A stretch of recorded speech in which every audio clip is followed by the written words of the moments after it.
बिस्मिल्लाहिर्रहमानिर्रहीम।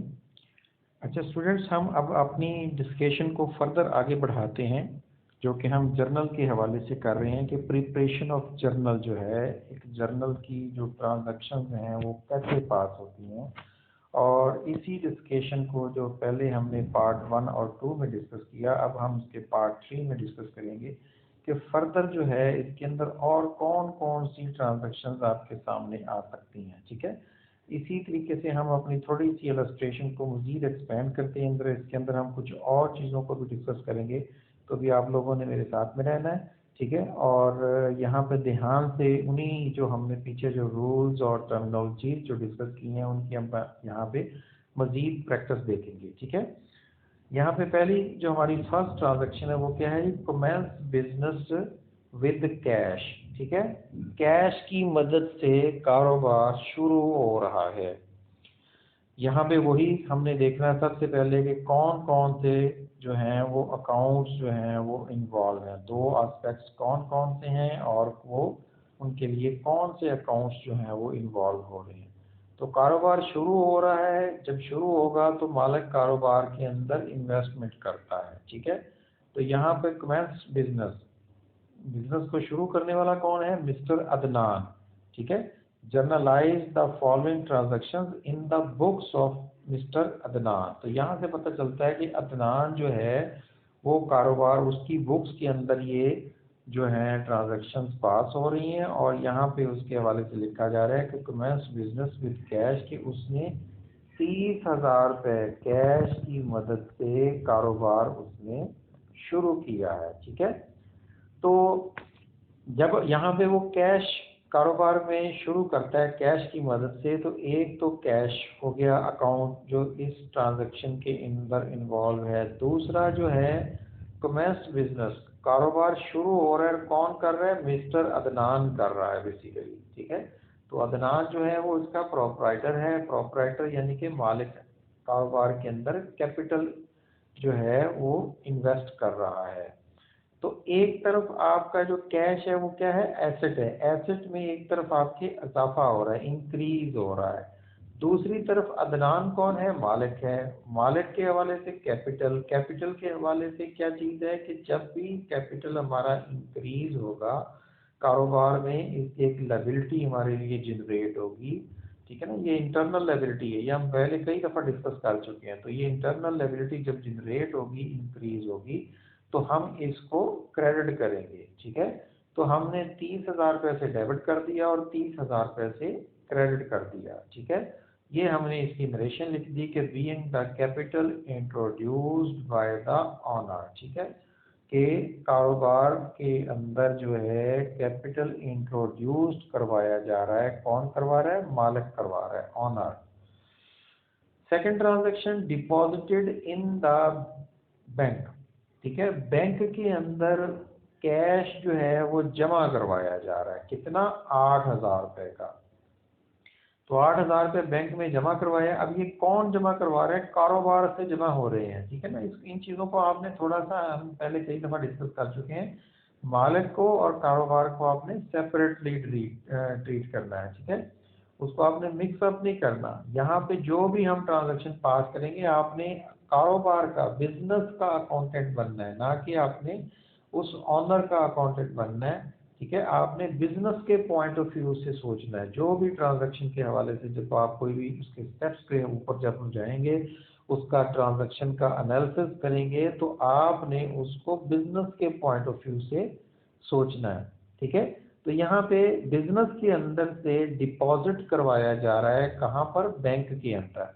अब जो भी चीज़ डिपॉजिट करवाई जा रही है वो कैश की फॉर्म में डिपॉजिट हो रही है। तो कैश जो है कारोबार से जा रहा है, डिक्रीज हो रहा है, एसेट डिक्रीज हो रहा है, इसको आप डेबिट क्रेडिट कर देंगे।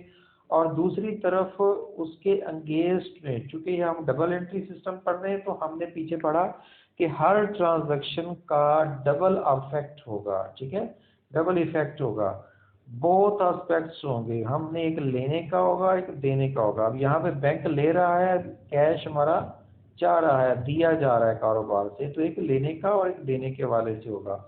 तो यहाँ पे बैंक चूंकि हमारे लिए एक ये भी एक एसेट है, क्योंकि बैंक में कोई अपने हमने उसको मुश्किल पैसे तो नहीं दे दिए ना, हमने उसके पास एक अपनी अमानत रखवाई है जो कि हमें फ्यूचर में कभी ना कभी फायदा देगी। तो ये हमारी एसेट की डेफिनेशन पे पूरा उतरता है।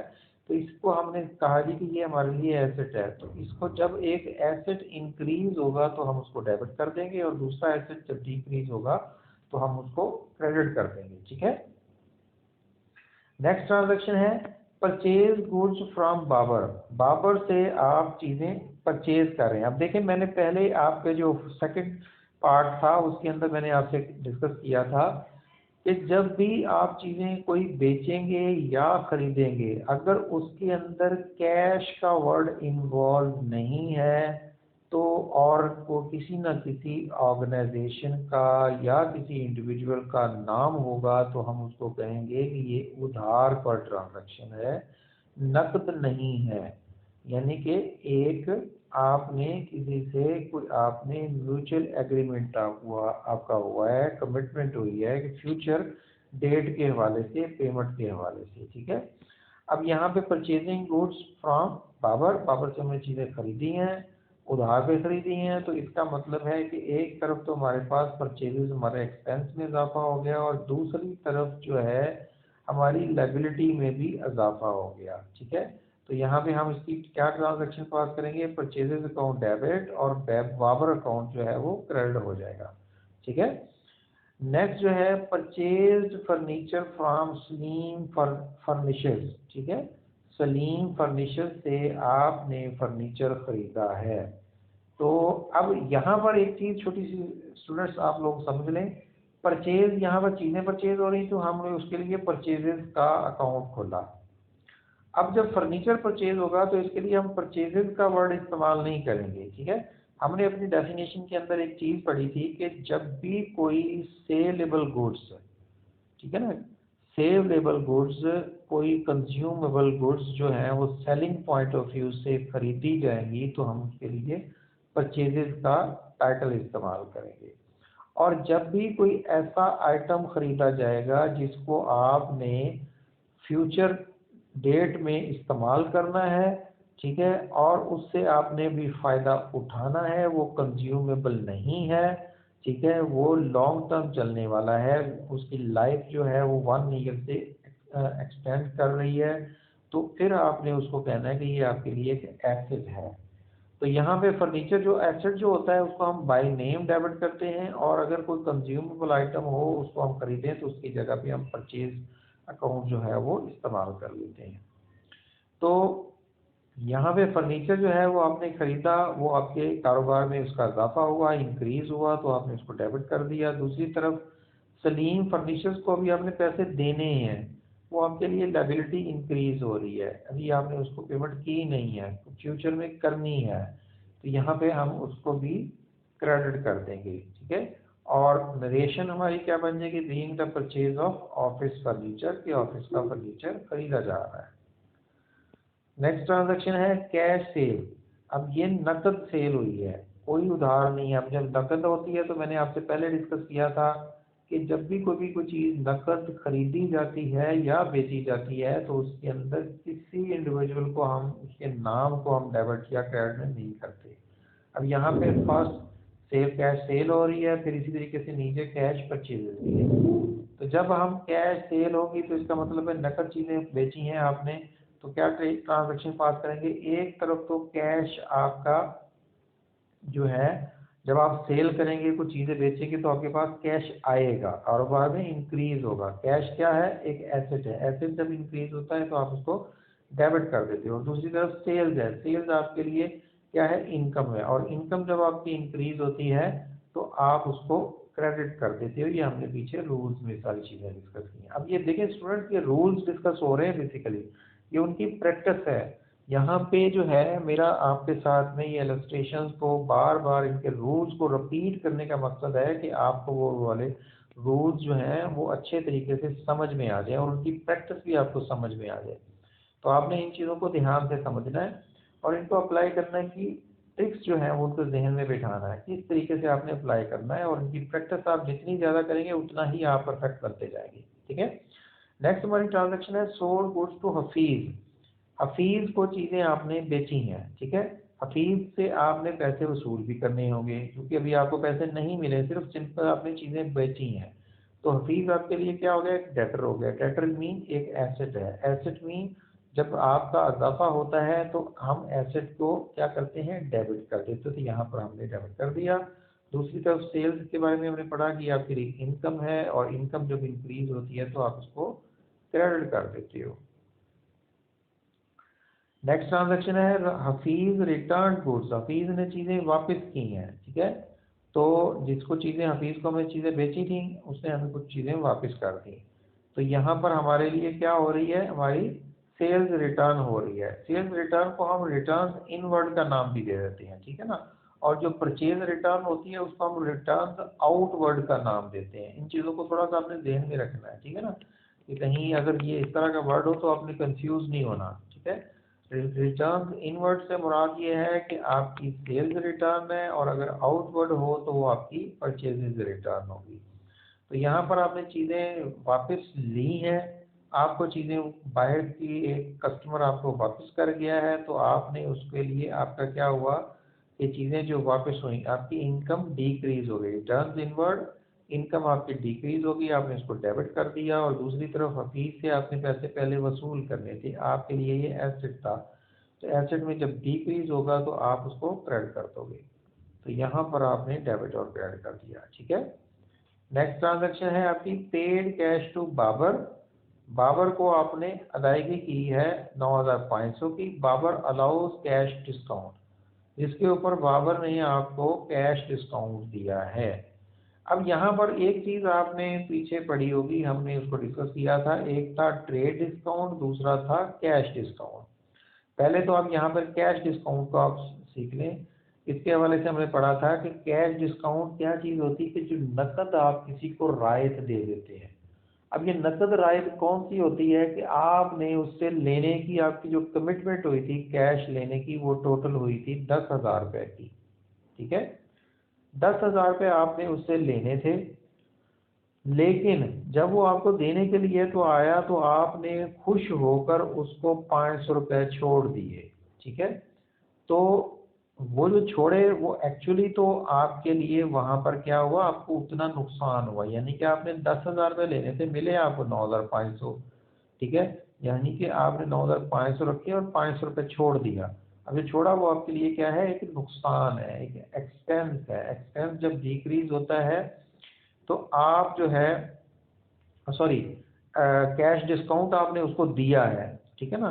तो एक्सपेंस जो है ये आपके लिए खर्चा है, ठीक है ना। एक्सपेंस जब डिक्रीज होता है, सही है, तो आप जो है उसको क्या करते हो,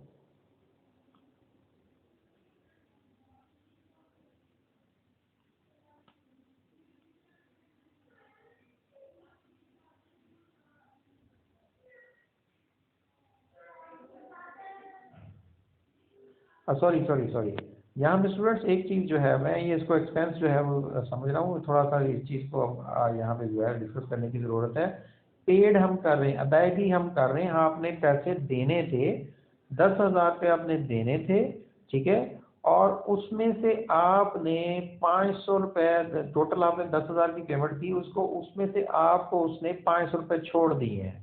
तो अब आपके कारोबार के लिए कैश डिस्काउंट क्या है, आपके लिए एक इनकम बन गई है। तो जब इंक्रीज इन इनकम होता है तो हम उसको जो है क्रेडिट कर देते हैं, ठीक है।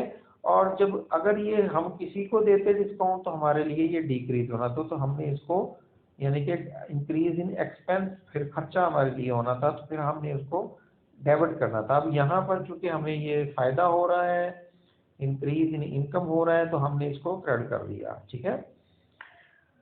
बाबर जो है आपके लिए क्या था, एक बाबर जो है आपके लिए क्रेडिटर था। क्रेडिटर आपके लिए लायबिलिटी था। लायबिलिटी जब इंक्रीज हुई थी तो हमने उसको डेबिट किया, सॉरी क्रेडिट किया था। अब हमने उसको पेमेंट कर दी है, तो हमने ये समझा कि कारोबार की इतनी जिम्मेदारी कम हो गई है, यानी कि इतनी लायबिलिटी आपकी कम हो गई है, ठीक है।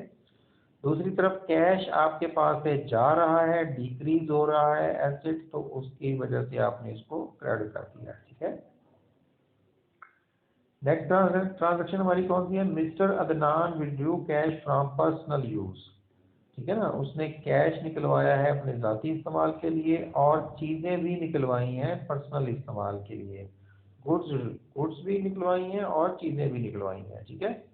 अब यहाँ पर जो है जब हमने इस चीज़ को देखना तो ये यहाँ पे ये देखें, हमने अभी थोड़ी देर पहले डिस्कस किया था कि कंपाउंड एंट्री, एक थी सिंगल एंट्री, दूसरी थी कंपाउंड एंट्री। सिंगल एंट्री क्या चीज़ थी कि जिसके अंदर दो हेड्स इन्वॉल्व होते हैं, और कंपाउंड के बारे में मैंने आपको बताया था जब दो से ज़ायद हेड इन्वॉल्व हो तो हमको कंपाउंड एंट्री कह दिया जाता है। यहाँ पे ये समझ लें कंपाउंड एंट्री है।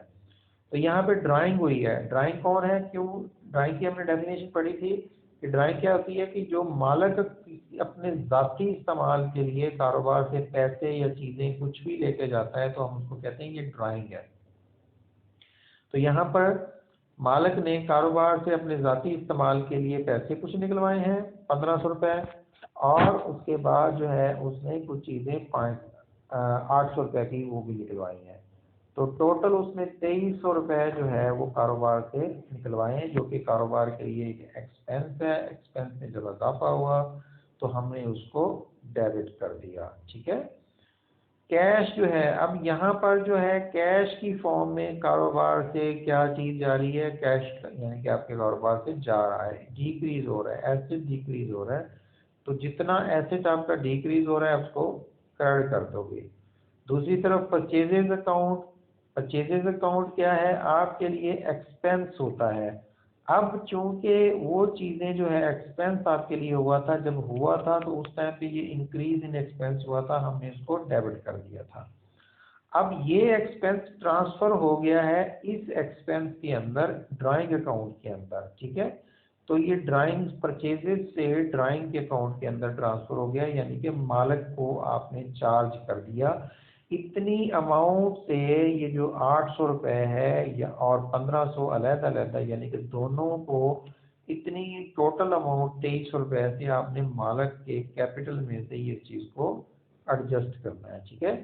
तो यानी कि परचेजेस आपका एक एक्सपेंस जो क्रेडिट हो रहा है ये डिक्रीज इन एक्सपेंस के तौर पर हो रहा है, और इसके बदले में जो हमारा नया एक्सपेंस ट्रीट हुआ जनरेट हुआ है वो है ड्राइंग अकाउंट। दूसरी तरफ ड्राइंग अकाउंट एक्सपेंस जो है वो इंक्रीज हो रहा है। नेक्स्ट ट्रांजैक्शन है हमारी give away a charity. Charity में खैरात दी है कारोबार से 101 रुपया की, ठीक है। तो यहाँ पर जो है खैरात दी जा रही है और उसके बदले में साथ में कुछ चीज़ें भी दी जा रही हैं जो यहाँ पर अभी इस इलस्ट्रेशन में नीचे आएगी, वो कुछ इसके नीचे छुप गई है, ठीक है। तो कुछ चीज़ें उसने दी हैं 101 रुपये की, और 101 रुपये की कैश दिया है और उसकी चीज़ें दी हैं। टोटल आपने जो चैरिटी की है 202 रुपये की है, ठीक है। तो यहाँ पर जो 202 रुपये जो चैरिटी की जा रही, खैरात की जा रही, एक्सपेंस है, कारोबार के लिए एक लॉस है, ठीक है।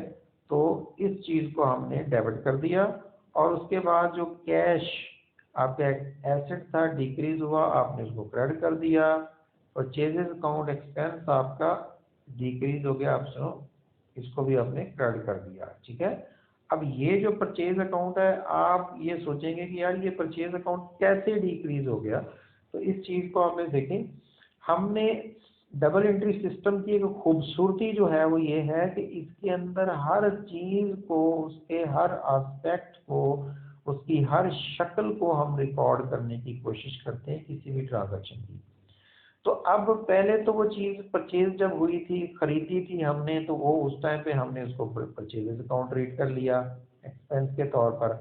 अब वो जो चीज़ हमने कारोबार के लिए खरीदी थी, अब वो चीज़ आपने किसी को खैरात के तौर पर दे दी, यानी कि वो वाला एक्सपेंस जो है वो आपने ट्रांसफ़र हो गया आपके नए एक्सपेंस में।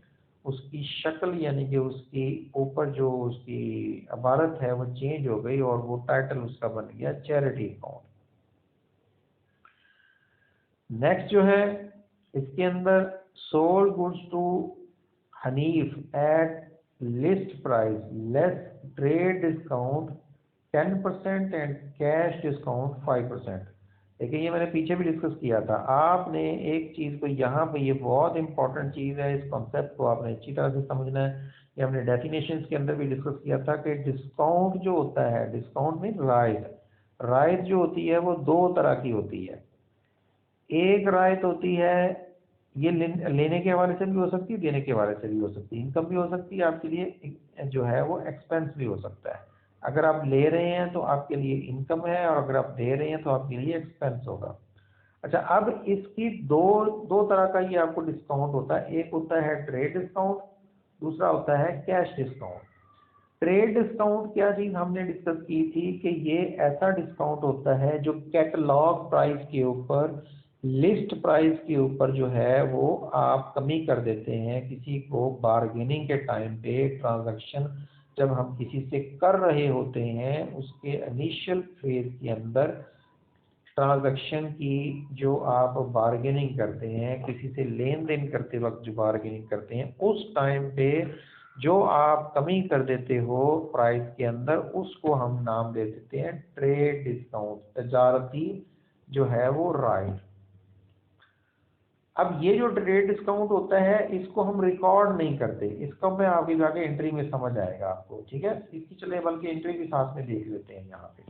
ये देखिए, इसका पहला जो हम डिस्काउंट हमने ट्रेड डिस्काउंट दिया, अब ये दिया किसको हमने, हनीफ को। तो हनीफ को हमने इतनी अमाउंट से क्रेडिट कर दिया, सॉरी डेबिट कर दिया, ठीक है, कि हमने इससे इतने पैसे अब हमने लेने हैं। वैसे एक्चुअली तो हमने 8,000 रुपये लेना था, लेकिन उस 8,000 रुपये के अंदर 10% जो है हमने ऑन द स्पॉट जो है, जब वो बंदा हमारे पास कोई चीज़ें हमने उसको बेची, तो ऑन द स्पॉट जब हम बेच रहे थे तो फिर हमने उसको कहा यार हम आपको 10% इसमें से ट्रेड डिस्काउंट देंगे, 10% वैल्यू कम आपसे वसूल करेंगे। तो वो जो चीज़ थी, अब कितना, 8,000, और 10% जब हमने इसके अंदर कमी की तो ये 7,200 बन गया। अब हमने 7,200 का ही हमने ट्रांजैक्शन पास कर ली। अब हमने यही अज्यूम किया कि 8,000 कोई भी चीज़ नहीं थी, और उसके बदले में 7,200 रुपये की एक आपके लिए आपके एक एसेट जो है वो इंक्रीज हुआ, हमने उसको अपने से डेबिट कर दिया। दूसरी तरफ सेल्स आपकी क्रेडिट हो रही है, इनकम आपकी इंक्रीज हो रही है। इनकम भी तो हुई ना, आपने चीज़ें बेची हैं तो अब उसके से आपने रिमेनिंग पैसे तो लेने हैं ना, तो वो उतनी अमाउंट से आप उसको क्रेडिट कर देंगे। अब आपने यहाँ पर ये देखना है, देखिए मैंने आपसे डिस्कस किया कि ट्रेड डिस्काउंट सेपरेटली लिखा नहीं जाता। तो यहाँ पर ये देखें, अब आपने ट्रांजैक्शन पास कर ली, लेकिन इसमें कहीं पे भी हमें डिस्काउंट नज़र नहीं आ रहा। डिस्काउंट कहाँ पे नज़र आ रहा है, सिर्फ हम उस अमाउंट को जो हमने एडजस्ट कर दिया। एक्चुअल अमाउंट कितनी थी, 8,000 रुपये की, लेकिन लिखी कितनी हमने, 7,200 की। तो यहाँ पर जो हमने ऑन द स्पॉट जो कमी की थी, उसको स्पॉट कमी को हमने रिकॉर्डिंग का एक हिस्सा नहीं बनाया, बल्कि उसी अमाउंट को जस्ट एडजस्ट किया और उससे हमने ट्रांजैक्शन पास कर दी। तो इस तरीके से आपने ध्यान में रखना है कि ट्रेड डिस्काउंट जो होता है कहीं पे भी जब आपके सामने आएगा तो उसको आपने इसी तरीके से हैंडल करना है। नेक्स्ट जो चीज़ थी वो है इसमें कैश डिस्काउंट। कैश डिस्काउंट के बारे में हमने पढ़ा था कि जो चीज़ फर्ज करें आपने 7,200 रुपये यहाँ पे लेने थे, अब 7,200 रुपये में से जो है आपको उसने कितनी, Hanif make payment of 80% amount due availing the proportionate cash discount, ठीक है ना, कि आपको उसने 80% अमाउंट की पेमेंट कर दी है। ये देखिए नेक्स्ट ट्रांजैक्शन के अंदर, ठीक है। लेने कितने थे आपने, 7,200 लेने थे, ये जो पिछली ट्रांजैक्शन के अंदर है, ठीक है। अब उस 7,200 की में से आपको 80% की पेमेंट हो गई है, ठीक है। तो उसका 80% कितना बन गया, 5,760 रुपये, ठीक है। 5,760 रुपये टोटल आपके पास इतना बन गया, ठीक है। अब इतने से आपने उसको हनीफ को क्रेडिट दे दिया कि पहले आपने लेने कितने थे, 7,200, उसमें से 5,700 आपको मिल गया। अब मिला किस किस हेड में, उसके अगेंस्ट में कौन कौन से थे, यानी कि अब आपने ये देखें आपके पास 5% जो कैश डिस्काउंट आया है, इस कैश डिस्काउंट को हमने रिकॉर्ड का एक हिस्सा बनाना है, ठीक है ना, क्योंकि ये पहले हमारा निगोशिएट नहीं हुआ था। पहले हमने 7,200 रुपये लेने थे उससे, अब जब वो पैसे देने के लिए हमारे पास अगले ही दिन पहुंच गया, हमने उससे 3 महीने का एग्रीमेंट किया था, 3 माह बाद उसने पैसे देने थे हमें, हमें उसने अगले दिन ही देने के लिए आ गया, हम खुश हो गए, हमने कहा यार अच्छा चलो ठीक है, तुम एक काम करो कि ये तुम इसमें से 5% हम आपको और छोड़ रहे हैं। अब ये जो चीज़ थी, जो पहले कमिटमेंट आपने जो कर ली थी, उसके अंदर जो आप कमी पेश करेंगे उसको हम कैश डिस्काउंट का नाम देते हैं। तो इस कैश डिस्काउंट के अंदर कैश जब हमारे पास आएगा तो इंक्रीज होगा एसेट, तो उसको हमने डेबिट कर दिया। दूसरी तरफ जो राइट हमने दे दी वो कारोबार के लिए एक नुकसान है, उसको अभी आपने डेबिट कर दिया इंक्रीज इन एक्सपेंस के तौर पर। और हनीफ को हमने जो कि पेमेंट की है, लायबिलिटी हमारी डिक्रीज हो रही है, तो उसको सॉरी डेटर जिससे हमने पैसे वसूल करने थे, तो ये आपके लिए एक डेटर था, एक एसेट था, ये भी आपसे आपकी कमी हो रही है एसेट में, तो इसको आपने क्रेडिट कर दिया। नेक्स्ट ट्रांजैक्शन है हमारी पेड टेलीफोन बिल्स। ठीक है, टेलीफोन के बिल्स जो हैं वो अदा किए हैं, इंक्रीज इन एक्सपेंस हो रहा है डेबिट, और दूसरी तरफ कैश आपके पास से जा रहा है, डिक्रीज इन एसेट हो रहा है, इसको आपने क्रेडिट कर दिया। Next transaction paid salaries of the office staff, salaries expense increase in expense debit, और कैश जो आपके पास से जा रहा है डिक्रीज इन एसेट क्रेडिट हो जाएगा। ठीक है स्टूडेंट्स, आज के लेक्चर के अंदर मैंने पूरी कोशिश की है कि आपके साथ जो है एक डिटेल जो है हम डिस्कशन करें जर्नल के हवाले से। अब इस चीज़ के हवाले से अगर हम थोड़ा सा इस चीज़ों को, अपनी कोड ट्रांजेक्शन को अगर हम रिव्यू करें, तो हम जो है वो देखते हैं कि हमने जो है सबसे पहले किस चीज़ को डिस्कस किया। सबसे पहले हमने डिस्कस किया कि हमारी जो है डबल एंट्री सिस्टम के अंदर जो है डबल एंट्री सिस्टम क्या होता है। फिर हमने डिस्कस किया डेबिट और क्रेडिट क्या चीज़ है। फिर हमने उसका फ्लो डिस्कस किया। फिर हमने वॉचर को डिस्कस किया कि वॉचर क्या चीज़ है। ठीक है, फिर हमने डबल एंट्री सिस्टम के रूल्स को, डेबिट और क्रेडिट को डिस्कस किया। ठीक है, उनको अप्लाई करने का तरीकाकार समझा। फिर उसके बाद हमने जर्नल को सीखा कि जर्नल है क्या चीज़, इसको डिफाइन करने की कोशिश की हमने। ठीक है, फिर उसकी टाइप्स को भी हमने देखा। उसके बाद फिर हमने बेसिक जर्नल एंट्री जो होती है वो क्या होती है उसको भी हमने सीखा। ठीक है, फिर हमने इन सब की चीज़ों की जो है क्या है प्रैक्टिस देखी, उनको परफॉर्मे की हवाले से, उस परफॉर्मे को किस तरीके से अप्लाई करना वो हमने देखा। इलस्ट्रेशन हमने की, 2 इलस्ट्रेशन हमने की हैं, एक इलस्ट्रेशन नंबर 1 और एक इलस्ट्रेशन नंबर 2। ठीक है, तो इन तमाम चीज़ों को जब हमने देखा, इलस्ट्रेशंस को 1 बाय 1, और पीछे जितने भी रूल्स थे उन सब रूल्स को मैंने कोशिश की आपके साथ में कि अच्छे तरीके से हम उनको कवर करें, उनको उनकी प्रैक्टिस करें। ठीक है, अब यहाँ पर जो है आपने खुद से इनकी प्रैक्टिस करनी है। बुक को रेफ़र करें, जो हमारी रेफरेंस बुक है उसको आप रेफ़र करें। ठीक है, और किसी भी किस्म की अगर आपको कोई मुश्किल पेश आती है, इन टॉपिक्स को वहाँ पे देखें, वहाँ पे प्रॉब्लम्स भी होंगी, वहाँ पे रजिस्ट्रेशन भी होंगी, उनको वहाँ पे आप अप्लाई करके देखें। ठीक है, तो अगर आपको किसी किस्म की कोई चीज़ हो, कोई कन्फ्यूजन हो, कोई नहीं आपको समझ आई, तो वो आप मेरे से कमेंट सेशन में आप डिस्कस कर सकते हैं। ठीक है, आप मेरे से व्हाट्सएप के ऊपर भी डिस्कस कर सकते हैं।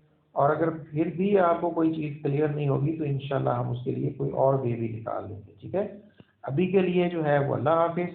ठीक है, अगर कोई आपके जहन के अंदर कोई और को किसी किस्म की क्वेरी हो जो हमारे स्टडी को जो है मज़ीद बेहतर कर सकती हो, तो वो आप मेरे से ज़रूर शेयर करें। ठीक है, ओके जी, थैंक यू, अल्लाह हाफिज़।